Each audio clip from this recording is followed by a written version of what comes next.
Hey guys. Tonight we travel back to a quiet California morning in 1960 when something strange and beautiful was cooking in a garage. Not toast, not waffles, but the first ever Vans shoe. You're probably still rubbing your eyes, wondering how a shoe brand could possibly help you sleep. But trust me, by the time this story winds down, you'll be half dreaming of rubber soles, clunky cash registers, and teenagers flying out of empty swimming pools. So, before you get comfortable, take a moment to like the video and subscribe, but only if you genuinely enjoy what I do here. And hey, let me know in the comments where you're listening from and what time it is for you right now. Now dim the lights, maybe turn on a fan for that soft background hum, and let's ease into tonight's journey together. The air smells like hot rubber and burnt coffee. You're standing in the driveway of 704 East Broadway in Anaheim, California. It's early, like really early. The kind of early when the fog is still deciding whether it wants to lift or just lie down and take a nap again. You glance toward the garage, and there he is, Paul Van Doren, a stocky man with sleeves rolled up and hair that clearly didn't bother showing up for this 5 a.m. shift. He's staring at a metal contraption that looks suspiciously like a waffle iron. That's because it is. He lugs a tray of rubbery goop toward the press, muttering something about grip and traction. "You want a sole that hugs the board," he says, even though you're just standing there with no board and no idea what he's talking about. He pours the mixture into a mold, flips the lid shut, and there it is. The first Vans waffle sole. Soft, squishy, smelling somewhere between a tire shop and your childhood kitchen. You don't know it yet, but that scent, it's about to become history. The Van Doren Rubber Company isn't fancy. It's not even really a company yet. It's just Paul, his brother Jim, a couple of friends, and a very, very determined idea. Make good shoes fast and cheap and sell them directly to the people. No middlemen, no flashy logos, just straight up functionality and grip. And yes, he lets you in on the weirdest part. They're going to open the store and the factory on the same day, as in make the shoes while people wait. You raise an eyebrow. That sounds like a logistical nightmare. You're not wrong. When they open the doors on March 16th, 1966, 9 people walk in. 9. That's it. Most of them are moms from the neighborhood looking for school shoes. They point to the samples nailed to the wall. Yes, literally nailed. And place their orders. But there's a catch.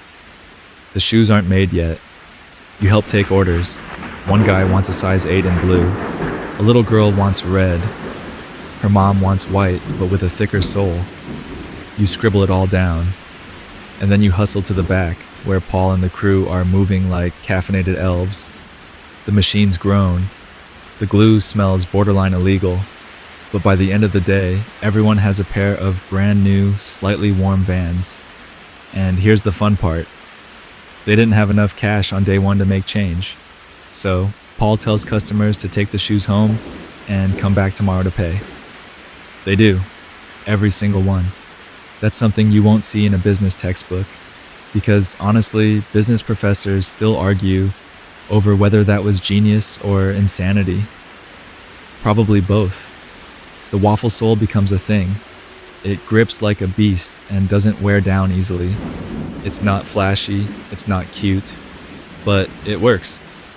You wear your pair home, still slightly squishy, and your feet make a squeaky sound every time you step. There's no jingle yet, no global slogan, no TikTok campaign, just a garage, a waffle iron, and a guy who believed he could beat the system with a better sole. Fun fact, that original sole was partly inspired by boat deck shoes, but the diamond and rhombus pattern, that came from the bottom of a random rubber mat Paul found in a junkyard. Historians still debate whether it was luck or low budget that led to one of the grippiest outsoles in shoe history. You walk down the block, the fog lifting slightly. On your feet is a piece of California history that doesn't know its history yet. Just a weird looking shoe made by hand, one order at a time.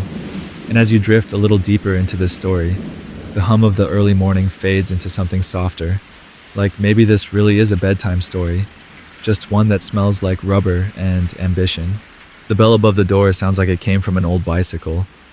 You step inside the tiny storefront on East Broadway, and everything smells like glue and new canvas. It's day one, the official opening day, and if you're being honest, the whole place looks like it could unravel if someone sneezed too hard. There are no shelves full of stock, just a wall with a few sample shoes nailed to wooden boards. Literally nailed. You can't try them on. You can't take a selfie for the gram, well, mostly because the gram won't exist for another 40 years. But you can point at a sample and say, I'll take that in a size 9. The process is unusual. You pick a style, Paul or his brother writes it down on a clipboard, and then someone disappears into the back where the shoes are made from scratch. There's no inventory, just hope, rubber, and hustle. You sit down on a folding chair that squeaks every time you shift your weight and wonder, is this even legal? But people keep coming. Not a flood, but enough. Parents, neighborhood kids. One woman asks if they can make a pair with different color laces. Paul says yes without blinking. If you can describe it, we'll try to make it. It's a bold promise, and you're about to see what that actually means. Back in the workshop, the crew is already drowning. Shoes are being glued, pressed, cooked, laced, all in real time. You glance over and spot a pair still steaming from the waffle press. Someone tosses them onto a cooling rack like they're fresh cookies. Then the inevitable happens. A little boy comes back with his mom and says, "My shoes don't match." He's right. One sole is thicker than the other. A factory mix-up. And here's the part that could have doomed it all. Instead of panicking, Paul apologizes, takes the shoes back, and says, "Come back in an hour." No forms, no drama. Just pure human customer service. And yeah, when they come back, the shoes match. Kinda. See, precision wasn't exactly the selling point here. It was personality.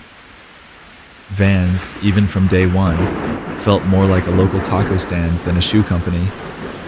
A little messy, a little inconsistent, but made with love and just weird enough to be cool. You hang around for the rest of the day, helping hand off shoes, stack boxes, sweep up rubber dust. At one point, Paul hands you a donut and says, "If you make it past this week, you're family." You're not sure if he's joking. By closing time, only a dozen shoes have been sold, and yet everyone is celebrating. Why? Because all 12 customers said they'd be back, and the neighborhood buzz is already spreading. There's this new place. You pick the shoe, and they make it for you right there. That kind of word of mouth, you can't buy it. But here's the secret no one mentions.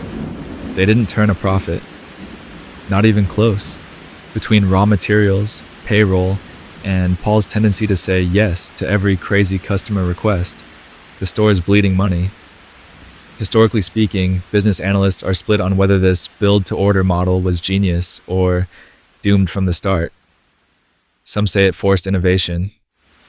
Others say it was pure stubbornness wrapped in canvas. You close up shop with Paul that evening. He looks tired, but there's a glint in his eye, the kind that only comes from knowing you're onto something, even if the numbers say otherwise. And here's a little-known fact. That first store's cash register was borrowed from a friend's diner. It broke within a week. After that, they kept track of payments using a notebook and a jar of IOUs. You walk out onto the quiet street. The sun is setting, and your new shoes are still a little warm from the press. You glance back at the store, barely more than a garage with a cash counter. And for a second, you wonder if you just stepped into something bigger than a local shoe shop. Something that might actually last. You're chasing a group of teenagers down the sidewalk. Well, not literally chasing. more like following from a safe, judgment-free distance. They're loud, they're fast, and every one of them is on a skateboard. And you? You're mostly trying not to trip over your own feet. Welcome to the early 70s. You're still in Southern California, where the sun is practically part of the dress code, and every other kid thinks they're the next Tony Alva. You hang back as the group zigzags through an alley behind the local strip mall, ducking trash cans, dragging their palms along stucco walls, and cackling like they've just robbed a bank. You watch one of them pop an ollie and land it with a squeaky, satisfying thud. His shoes, beat-up Vans, canvas fraying, rubber toe caps gray with street dust, hug the grip tape like they were built for this. Which, as it turns out, they kind of were. They just don't know it yet. But their moms do. See, while the kids were busy being reckless, their moms were noticing something. These shoes were durable, like survive a month in a teenager's locker durable. You overhear one mom complain, he keeps wearing the same pair every single day, won't take them off, even for church. That's when you realize something's happening. Vans were never marketed as skate shoes. Not at first. But the kids figured it out on their own. The waffle sole, perfect for grip. The flat base, ideal for balance. The low-cut design, just enough ankle freedom to make hospital visits optional. There's this one kid, Daryl maybe, who says he only bought them because they were cheap and came in weird colors. But now he's refusing to wear anything else. He says he can feel his board better. He says the shoes make him braver. You're not sure if that's the shoes or just puberty doing its thing. The truth is, Vans became a skate shoe the moment teenagers said so.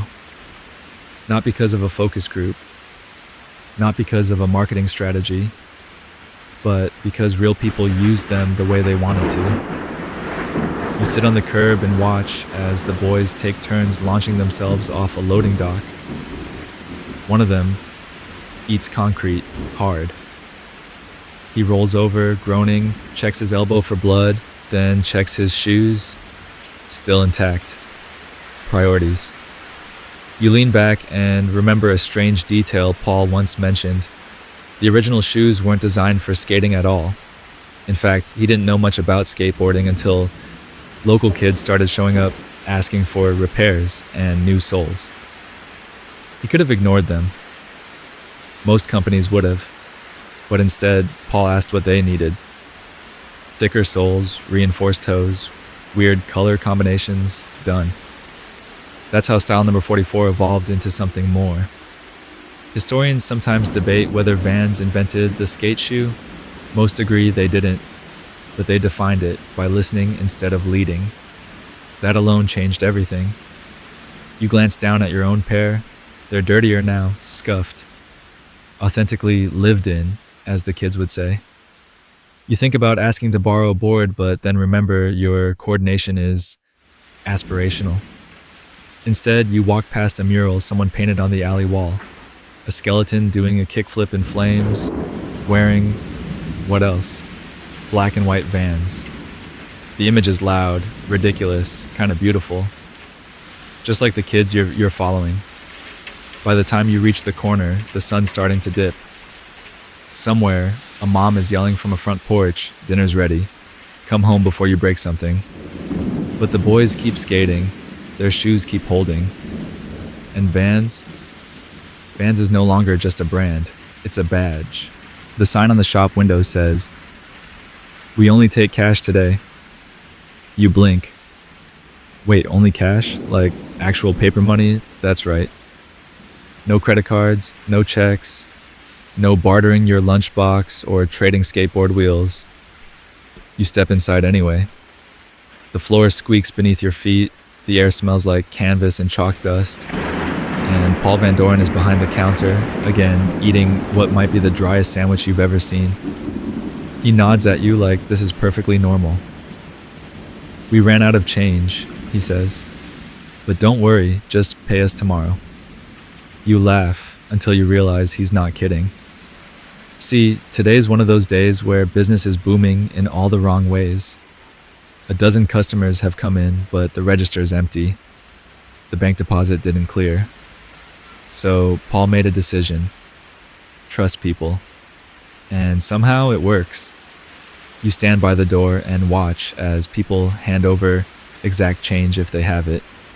And if they don't, Paul hands them a paper slip, writes down what they owe, and says, "Come back tomorrow." They do. That little shop in Anaheim feels less like a business and more like a neighborhood clubhouse. Everyone knows Paul, everyone trusts him. Even the lady who keeps asking if they'll start making high heels. Spoiler, they won't. There's something kind of magical about it, actually. No barcodes, no digital systems, just handwritten logs, folded receipts, and a lot of, "Yeah, we'll remember your face." You glance over and notice the employee logbook. It's messy. Notes in the margins, doodles of shoes with wings. One entry just says Tim accidentally glued his own hand to the counter again. You're not even surprised. This business isn't run on spreadsheets, it's run on relationships.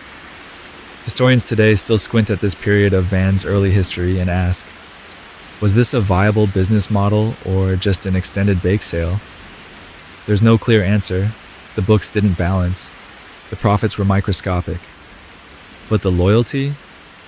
That was priceless. It wasn't just the product that people loved. It was the feeling. Buying a pair of Vans felt like walking into your cousin's garage and leaving with something handmade just for you. Imperfect, maybe, but real. You remember this one guy, let's call him Rick. He came in wanting a size 10 in navy blue. Paul handed him a pair in black and said, "I can make you navy by Tuesday." Rick nodded, paid, and walked out in the black ones anyway. The next week, he was back for the navy pair. Paid for that, too. People didn't mind waiting. They didn't mind the quirks. In fact, they liked it. It made them feel part of the process, like they weren't just customers. They were co-conspirators. Fun fact, for a while Vans offered custom shoes before custom was even a buzzword. You could bring in your own fabric and they'd turn it into a pair of shoes. One lady brought in a Hawaiian shirt. Her son wore it on his feet 2 weeks later. The company didn't have a return policy so much as a "we'll fix it" attitude. Scuffed sole? Bring it in. Unraveled stitching? Come by next Friday. They'd patch it up, no questions asked. You sit down next to the cash register, well, the idea of a register, and watch Paul hand a kid a pair of bright yellow low tops. The boy beams. His mom pulls a few bills from her purse, hesitates. "Go ahead," Paul says. "Come back tomorrow." She nods. She will. Because here, business is personal. And somehow that makes all the difference. It's hot. The kind of hot that makes your socks feel like wet paper towels. You're standing outside the little shop again, this time in a line that wraps around the corner. Behind that you, someone's got a boombox playing The Doors, and in front of you, a girl is fanning herself with a comic book. Why the line? Simple. Style 95 drops today. If that name doesn't ring any bells, don't worry. It's not a concert, it's not a flavor of soda. It's a shoe. But not just any shoe. It's the one that's about to become the Vans shoe. The one you see in murals, zines, magazine covers, and eventually, Instagram ads decades from now. But today, it's just you, a crowd of sweaty teenagers, and a stack of shoe boxes still warm from the factory press. You shuffle forward. Inside, the air smells like cotton, rubber, and barely contained chaos. Employees dart around like caffeinated squirrels, grabbing orders, lacing shoes, scribbling sizes on index cards. Someone yells, "We're out of size 7 in green," and 3 people groan in unison. You peek over the counter and catch a glimpse of the Style 95 in the flesh, or rather, in the canvas. It's simple. Low top, laces, and a soft, padded collar. but something about it feels right. Like it was meant to be worn, beat up, scuffed, skated, maybe even loved a little. Paul's pacing in the back, holding a shoe in one hand and a hammer in the other. You're not sure what he's fixing or whether he's just stress hammering, but you decide not to ask. Style 95 wasn't planned. Not in the corporate boardroom pie chart sense. It came from feedback, trial and error, and a lot of, hey Paul, can you make this but slightly different? The padded collar? That was a customer's idea. The durable canvas? A skater's request. The exact silhouette? Well, that may or may not have been inspired by a tennis shoe from Sears. Historians argue about this, mostly because Paul refused to write anything down. You finally get to the counter. Size 9 navy, you say. The girl behind the register smiles, disappears into the back, and returns with a pair that smells like glue and destiny. You sit on a bench, lace them up, and okay, yes, you feel a little cooler. Like maybe you do know how to ollie. Like maybe this shoe is saying, you got this, kid. Outside, the crowd's still buzzing. Kids are holding up their boxes like trophies. One guy's already swapped out the laces for neon pink. Another is drawing skulls on the rubber toe caps with a Sharpie. These aren't just shoes, they're canvas for rebellion. Fun fact, the first 100 pairs of Style 95 were made in the back room in under 48 hours. No machines, just glue, sweat, and a very aggressive fan trying to keep the workers from melting. And here's the wild part. People didn't care if the shoes were a little crooked. In fact, they liked it. It made them feel custom, personal. You'd hear people brag, my pair's got a lump on the left toe, one of a kind. The world was changing. Kids were tired of polished brands with shiny ads and plastic smiles. Vans felt different, gritty, handmade, honest. You step outside now, part of the Style 95 Club, a little taller, a little bolder, maybe even a little sweatier. The pavement sizzles beneath your feet, but your shoes? They're cool, really cool. The metal door creaks open like a horror movie scene, but instead of ghosts, you're greeted by fumes. Not the bad kind, just the deeply nostalgic smell of rubber, glue, and ambition. You're inside the Vans factory, not some glossy corporate mega plant. This is more like your uncle's garage. If your uncle made 400 pairs of shoes a day and also casually operated heavy machinery in shorts and flip-flops. The first thing you notice? It's loud, rhythmic, a kind of industrial heartbeat. Presses hiss, soles thud onto wooden tables. Someone drops a hammer and swears softly into the fabric pile. And then, color, everywhere. Canvas in shades you didn't know shoes could wear. Mustard yellow, avocado green, bubblegum pink. There's even one roll that looks suspiciously like glitter-covered wallpaper. Customer brought that in last week, someone tells you, shouting over a sewing machine. Wanted it made into slip-ons. Apparently, nothing's too weird. You see a pair being stitched with mismatched leopard and plaid. Another pair with little embroidered ducks. Someone's making what looks like Vans out of actual corduroy. This isn't a factory, it's a workshop. A lab. A party with glue fumes. And here's what's even wilder. Most of the people here? Locals, moms, teenagers on summer break, folks from down the street. Everyone seems to know each other. There's a radio playing the Beach Boys, and someone keeps calling the guy on the sole press Captain Waffle. You watch as a pair of shoes goes from flat canvas to box ready in less than 20 minutes. Each pair gets handled by at least 6 people. You try to keep track, but someone hands you a rubber sole and says, feel the weight. That's quality, baby. It's heavier than you expect. Solid, real. Like it could take a few thousand kickflips and still hold your foot like a loyal golden retriever. Here's a fun bit of trivia. Vans was one of the few brands at the time making shoes completely in-house, from cutting the canvas to vulcanizing the soles. That meant quick turnaround, endless customization, and total chaos on high-volume days. And also, they never really threw anything away. Leftover canvas scraps, used in smaller kids' sizes, old soles, repurposed into prototypes. One guy allegedly made a full pair of shoes using only factory trash. Historians still argue if that's true or just a very persistent rumor. You hang out near the spray booth where logos are stenciled on. The guy doing it moves fast. Spray, slide, dry, next. He points to a shelf of half-finished shoes and says, "That's the Friday pile, special requests, weird stuff." You peek in and find one pair with flames on the side, classic. A set made from denim, surprisingly cool. A sample shoe with left painted on both feet, less successful. There's a certain joy here. The imperfections aren't flaws, they're part of the brand. Each bump in the stitching, each tiny misalignment, is proof that humans made this. And customers?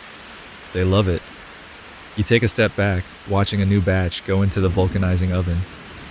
The room smells like science and middle school gym class. Steam hisses, and somewhere, a fan hums like it's trying its best. By the end of your visit, your hair smells faintly like rubber. Your hands have a light dusting of canvas particles. You feel strangely proud, even though you didn't make a single shoe. Because this isn't just a factory. It's where soul gets baked into soul. You're crouched at the edge of an empty swimming pool, your palms chalky from the concrete, watching a teenager attempt what looks like an act of controlled falling. Except it isn't falling. It's flying. He rides the curve of the drained pool wall like it's a roller coaster built just for him, shoots up the side, twists in midair, and somehow lands back down without snapping any bones. His friends cheer. One throws an empty soda can in appreciation. Welcome to the golden era of Southern California skateboarding. The 70s are in full swing, and you're smack in the middle of it. There's no safety gear, no sponsorship deals, just tan lines, split chins, and pure, reckless freedom. The drought hit California hard, and suburban pools dried up across the state. Kids saw them not as a tragedy, but as an opportunity. Smooth curves, deep bowls, endless lines. They weren't swimming anymore. They were soaring. And on their feet, almost always, Vans. You sit next to a girl tying her laces, style 44s worn down to the bone. The sides are scuffed. The sole is peeling just a little. But she won't wear anything else. "I can feel the board through them," she says. "Like it's part of me." It's not a slogan, it's just the truth.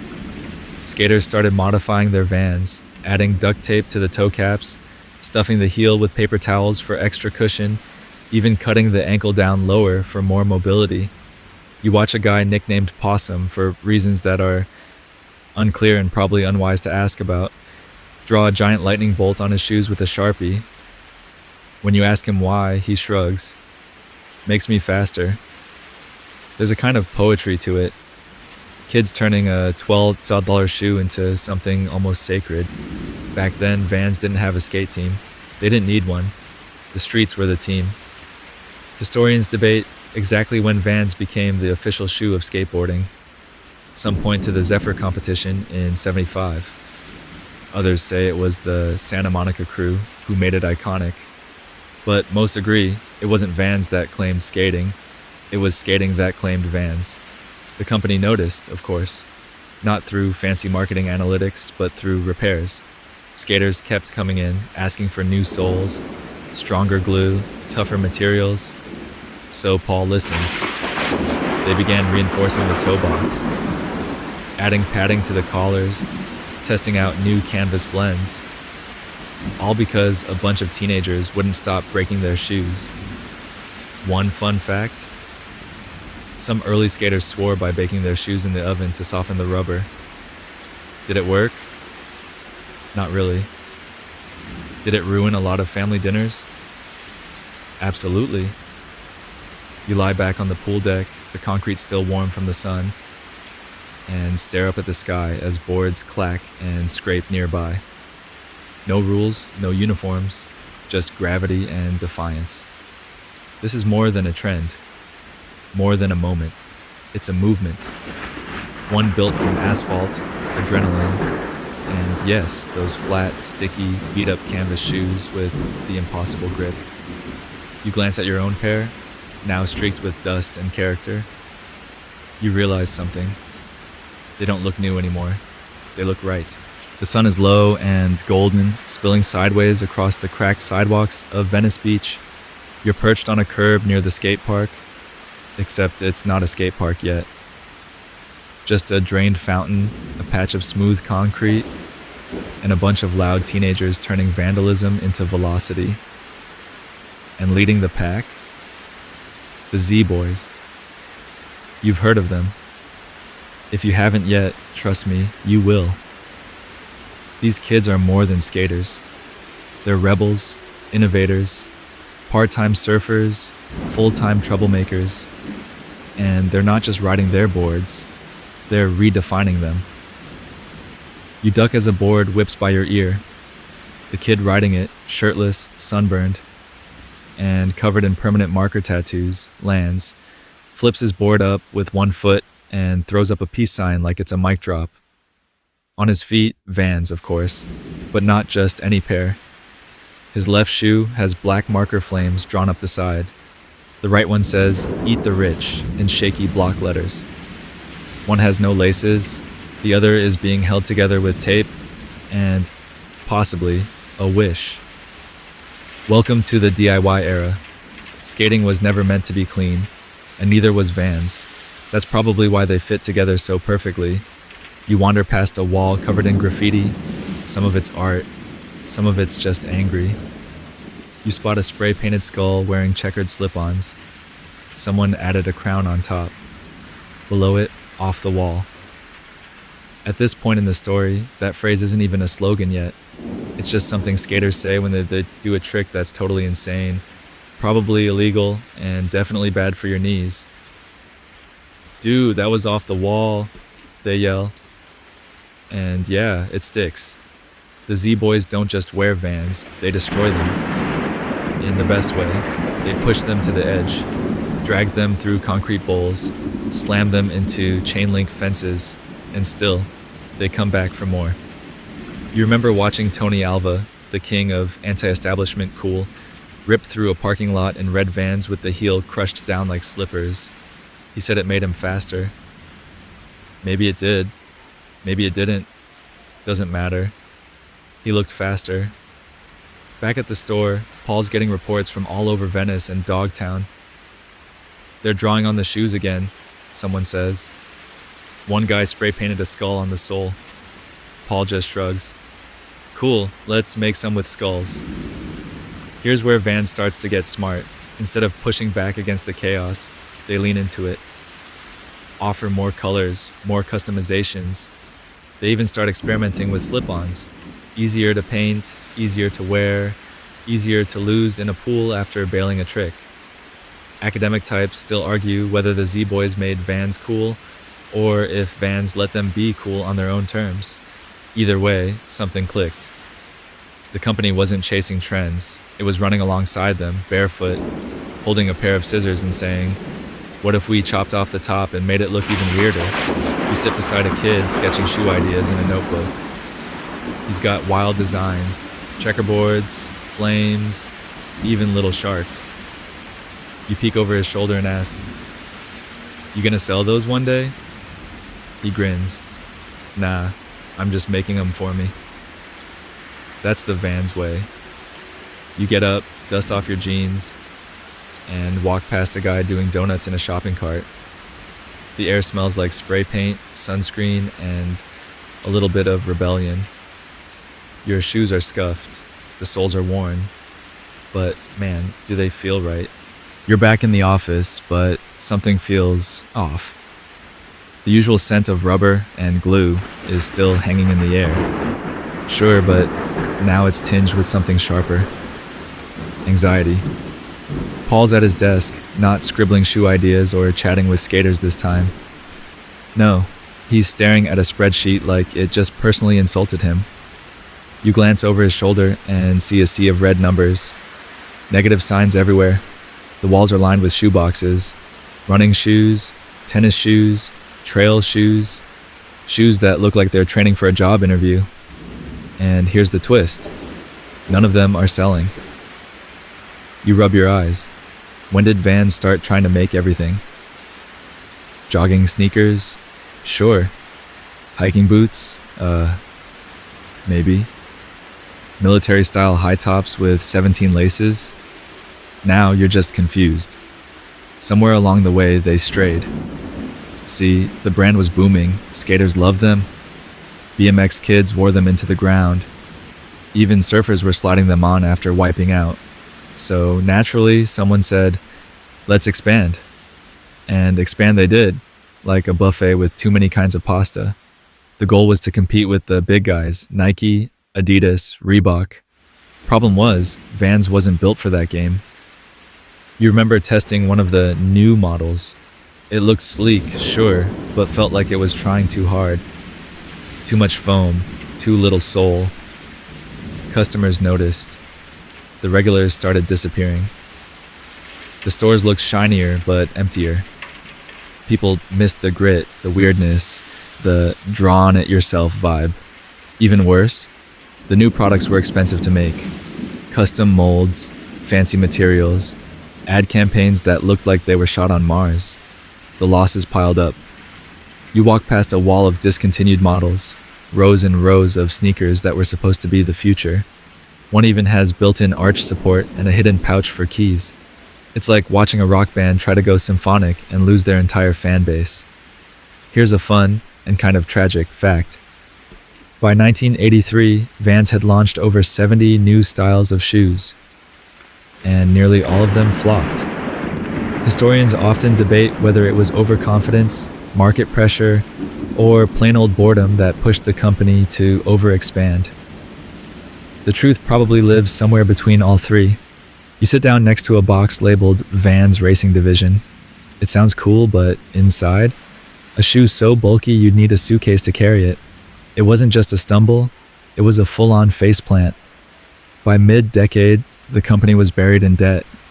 Millions owed, stores underperforming, the staff scared, some bailed, others stuck around out of sheer stubbornness. And Paul, he just kept showing up. Same coffee, same sleeves rolled up.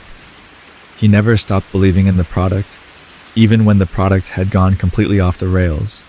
You overhear a conversation by the vending machine. Someone says, "We tried to be something we're not." Another replies, "Yeah, time to remember who we were." It hits you. The magic was never in how many types of shoes they made. It was in the why, the connection, the community, the canvas, the kid in Venice Beach with a Sharpie and a dream. You look down at your feet, old school style 44s, worn but faithful, and think maybe it's time to get back to that. It's quiet in the office now. Not the good kind of quiet like early mornings or late night skate parks. This is the heavy, awkward quiet of fluorescent lights buzzing over a table stacked with unpaid invoices. You're sitting next to Paul again, but this time, his shirt's untucked, and he's not holding a shoe. He's holding a legal document, Chapter 11, Bankruptcy Protection. Yeah, it's that bad. You hear the shuffle of feet from the hallway, people packing up boxes. One guy is pulling down a faded poster of a kickflip in front of a taco stand. Another's just sitting, staring at nothing. Like, if he blinks, the whole company might disappear. You don't say anything. What is there to say? The brand that helped birth a culture just tripped over its own ambition. The lawyers talk numbers, inventory, liquidation scenarios. There's a spreadsheet that looks like a slow, agonizing flatline. Paul listens, nodding. Then he folds the paper and says, "We're not done." The lawyers blink. You blink. but he means it. He tells the team they're going to use the protection not to close, but to clean up. Drop the junk, cut the clutter, go back to basics. And for once, nobody rolls their eyes. Because deep down, everyone knows he's right. The next few months are weird, uncomfortable, but weirdly bust. The factory stops churning out failed experiments. They shut down the shoe that was supposed to be for urban hikers, which no one, including the designers, could define. They bring the focus back to core styles, skater styles, canvas and rubber simplicity, personality. The stores start to feel different again. Less sterile, the music's louder. The staff starts sketching custom designs for customers again. The display shoes go back to being mismatched on purpose. There's a new motto floating around the office. If it doesn't belong on a skateboard or a sidewalk, we don't make it. You like that? At one point, a team member brings in a prototype for a fashion-forward urban sneaker. It's sleek, expensive looking, and completely out of place. Paul barely glances at it before saying, "Put it in the back, then forget it exists." It's a weird time to be optimistic, but you are. Vans isn't chasing trends anymore. It's chasing feeling. That's harder to bottle, but way more powerful. Historians look back at this period and call it the reset. Some argue it was luck. Others say it was survival instinct. Either way, it worked. Here's a little known detail. During this time, Paul refused to cut the team's wages. He said, "If we go down together. But if we make it through, we do it with our heads up." You sip lukewarm coffee in a break room that now doubles as a mini design studio. Someone's airbrushing skulls onto slip-ons. Someone else is stitching flames by hand. It's messy again. In the best way. You check your shoes, still holding up. Scuffed, sure, but solid, honest. Like they've seen a few bad decisions and stuck around anyway, just like Vans. The sun's back out, the sidewalks are humming, and so are you. There's something in the air, not just the usual scent of rubber and pizza slices, but momentum. Vans is moving again. You're at a skate park, obviously, but it's not just a hangout spot anymore. It's an arena. Cameras are clicking. Spectators are leaning over fences with nachos. And in the middle of the bowl, a skater is climbing up for his run. Vans on his feet, heart probably somewhere near his throat. You can feel it. The comeback is happening. The skater drops in. There's a blur of motion, wheels on concrete, and then, boom, he launches off the lip into a ridiculous 720. 2 full rotations in midair. Somehow, impossibly, he lands it. The crowd loses its mind. But you? You're watching the shoes. Classic old schools, gum sole, the signature Vans stripe like a lightning bolt. Nothing fancy, nothing high-tech, just built to grip, flex, and survive gravity's worst attitude. This is what Vans needed to come home, back to skateboarding, back to the chaos and community and concrete burns. You look around and notice something else. There's a team now, a real one. Official riders, skaters sponsored by Vans not because of their Instagram following, which isn't a thing yet, thankfully, but because they live on their boards. Paul once said, "Let the product speak for itself."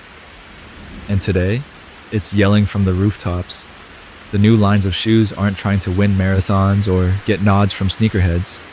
They're built for landing tricks, for durability, for style that doesn't age out after 2 seasons.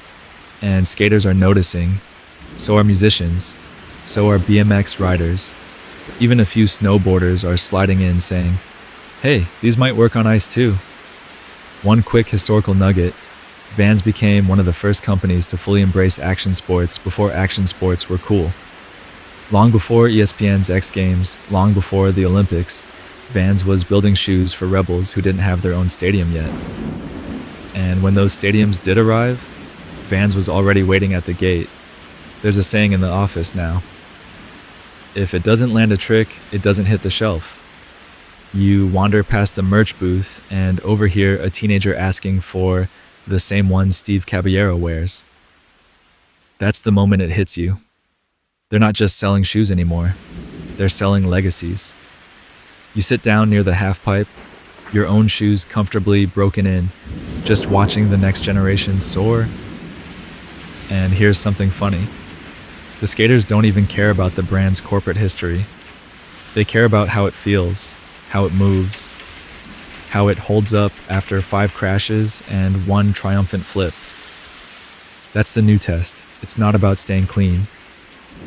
It's about holding together when everything else wants to fall apart. Just like the company did. You lean back, sun on your face, concrete warm beneath you. The bounce is back in your step. And in Vans, the words are scrawled in red ink across a cardboard box. Off the wall. At first glance, it feels like graffiti. Maybe a prank. You're in the warehouse, watching someone stamp the phrase onto a row of shipping cartons like it's a secret code. The letters are slightly crooked, the ink smudges a little, but it sticks. You ask someone, "What's that mean?" They shrug. Something the skaters say when a trick's crazy. And just like that, a slogan is born. You're there for the moment it clicks. Not in a boardroom, not during a brainstorming session with marketing buzzwords and lukewarm coffee, but on a napkin, literally. Someone grabs a Sharpie and writes it down next to a sketch of a shoe doing a 180 kickflip over a trash can. Off the wall. It's more than a catchphrase. It's a mood, a mission. It says, do your thing, even if no one gets it. You wander through the store a few days later and see it printed on a poster, slapped on a window, scribbled on a kid's binder. It spreads fast. People don't ask what it means. They feel it. You can't manufacture that, you just ride the wave. And soon, off the wall isn't just a phrase.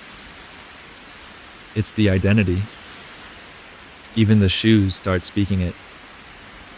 Colorways get wilder. Custom requests pour in. Kids are doodling directly on the soles before they even get home. It's messy, personal, kind of punk. You remember a customer asking, "What makes these shoes different?" The clerk says, "They don't tell you who to be, they let you show us." That's the magic. And then comes the real surprise. It works outside skate culture, too.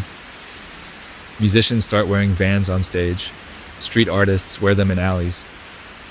High school kids wear them because they're comfy, and college kids wear them because they aren't Nikes. Even some teachers show up in them. Not the math teachers, but like the cool ones. You're walking through the warehouse again, and now the phrase is on everything. Shoeboxes, stickers, hats, socks, notebooks, even the bathroom door. Someone's painted it in neon across the break room wall, right next to a photo of Tony Alva midair. Academics later try to analyze why this slogan hit so hard. Some say it captured Gen X's disdain for authority. Others say it resonated with creative subcultures that didn't fit anywhere else. The truth? Probably a little of both. And one semi-obscure detail. Vans never trademarked off the wall in the early years. They didn't see it as a corporate asset, they saw it as a vibe. You pass a skater sitting on the curb outside. His shirt is torn, his knee is bleeding, and he's smiling like he just won a lottery you've never heard of. You ask him what happened. "Bailed hard," he says. "Totally off the wall." You both laugh. No explanation needed. You look down at your own pair, dirty, doodled, one lace missing, and think, yep, same. This isn't just a shoe anymore, it's a declaration. You're standing backstage at a fashion show in New York, and nothing makes sense. There are models sipping green smoothies, Someone steaming a jacket that looks like it costs more than your car. And in the middle of it all, Vans, stacked on a folding table like the world's chillest rebellion. You blink. Is this a joke? Nope. It's runway time, and these impossibly tall, terrifyingly cool humans are strutting out in checkerboard slip-ons. You almost laugh. Not because it's funny, but because it's kind of perfect. Vans has made it to Fashion Week, to the land of velvet ropes and avant-garde eyeliner, and somehow, without changing who it is, the brand fits right in. You see the creative director of the show. He's got thick-rimmed glasses, a ponytail, and a permanent expression of "you wouldn't get it." He grabs a pair of Authentics and says, "We want contrast, elegance on top, rebellion on the feet." And yeah, that tracks. You flash back to the 70s, dirty pools, graffiti walls, skateboards as weapons. That's the origin. And now, the same shoes are stepping onto glossy floors under champagne-soaked lighting. Vans didn't try to be fashionable. That's the trick. It didn't rebrand. It didn't collab with a pop star just to go viral. It just kept being real. And eventually, fashion caught up.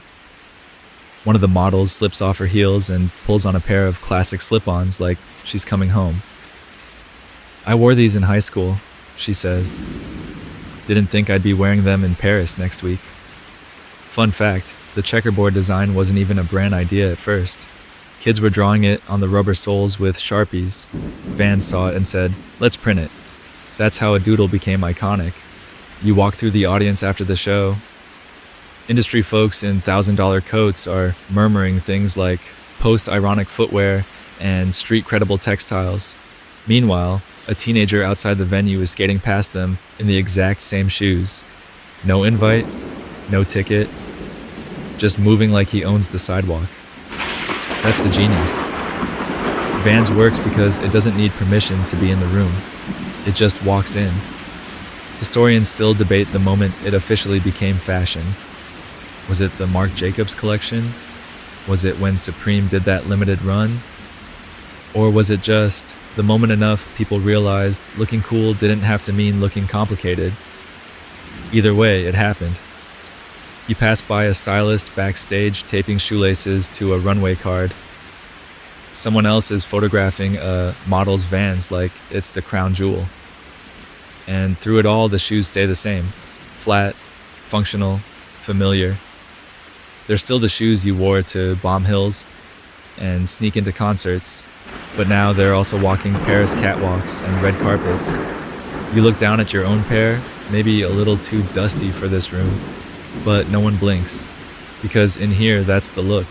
You're jet-lagged, standing in a narrow street in Tokyo, and someone just complimented your shoes in perfect English and perfect politeness. You look down, yep, same old Vans, scuffed, slightly fraying, somehow now part of an international conversation.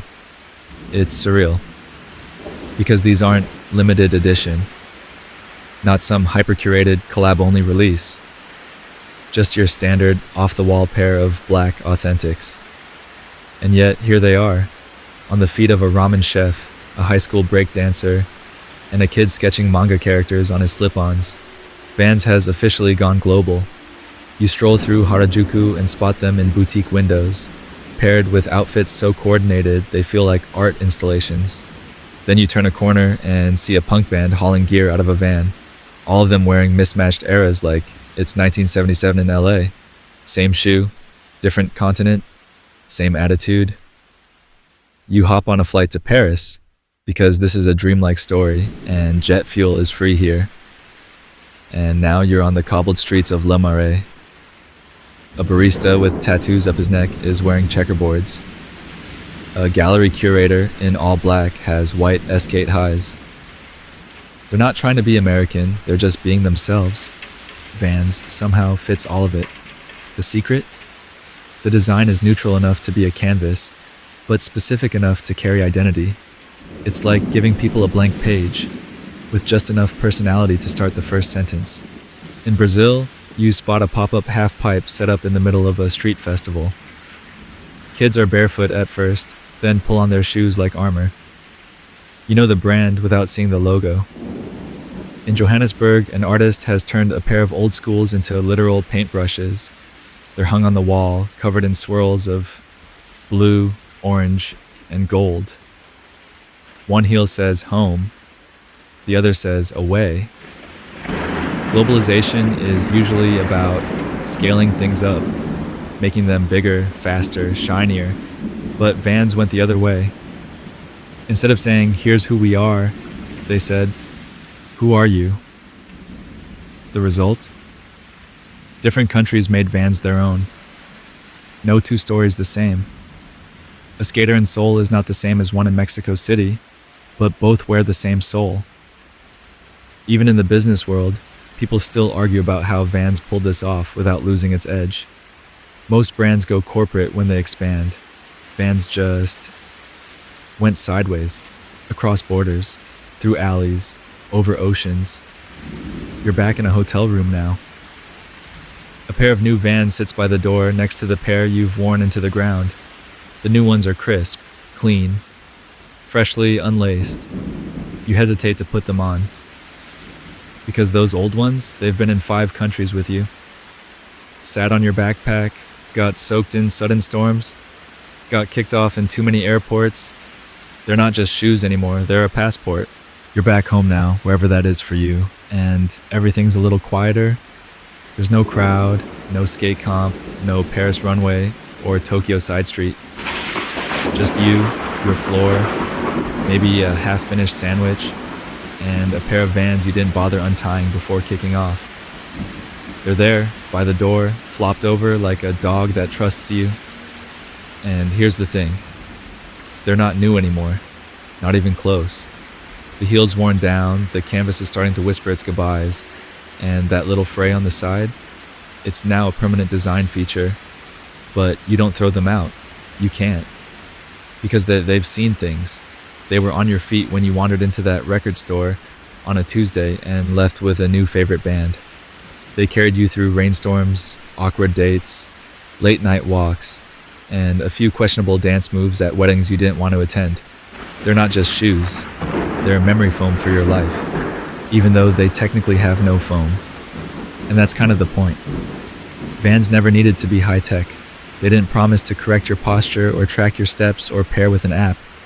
They just showed up and let you do the rest. That's the legacy. Not the celebrity endorsements, though they've had those. Not the $1 million campaigns or magazine spreads, or even the museum exhibits. The real Vans story is told in dirt, scratches, stickers, Sharpie doodles, and gum stuck to the bottom. And you, sitting here, staring at your own pair, are part of that story. Historians will keep writing about the brand's comeback, its expansion, its cultural influence. Some will say Vans succeeded because it stayed authentic. Others will argue it evolved just enough at just the right time. But in the end, all those theories missed the heart of it. Vans was never about the company. It was about the person who put the shoes on. That kid who skated a pool with duct tape knees. That artist who painted their heartbreak onto the toe box. That tour manager who wore the same pair for 200 shows straight. That teenager who couldn't afford Nikes, but made their $35 Vans look like a revolution. And you who walked in them until the rubber wore thin and the sides split just a little, but you kept wearing them anyway, because they felt like you, and maybe still do. So yeah, Vans changed. The world changed. But that feeling, it stuck. Just like that first step you took in them. The rain is soft now, just a hush against the window. The kind of rhythm that doesn't ask questions, just stays with you. Your feet are still, your breath slower, and somewhere in the back of your mind, that old pair of Vans sits by the door, quiet but present. You're not on a skateboard or a runway or in a factory with glue in the air. You're just here, wrapped in the echo of stories of worn souls and shared sidewalks. The world can wait, the morning too. For now, it's just you, safe, resting, maybe even smiling a little. The journey doesn't end, it just slows down.